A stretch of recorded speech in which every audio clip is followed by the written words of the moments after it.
High, আমি Riya melted magic থেকে।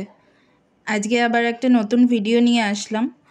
আজকে বানাচ্ছি ম্যাঙ্গো চকলেট আর হেজেলনাট ডার্ক চকলেট। তো ভিডিওটা শেষ পর্যন্ত দেখো, আর ভিডিওটা ভালো লাগলে লাইক আর ফলো করে দিও। আর তোমরা যদি নতুন কোনো চকলেটের সাজেশন দিতে চাও আমাকে, সেটাও দিতে পারো, আমি তোমাদের জন্য বানাবো। আর যদি তোমরা অর্ডার দিতে চাও তো আমার যে পেজ আছে ফেসবুকের, ওখানে দেখবে আমার কন্ট্যাক্ট নাম্বার দেওয়া আছে, ওখানে তোমরা হোয়াটসঅ্যাপে আমাকে অর্ডার দিতে পারো।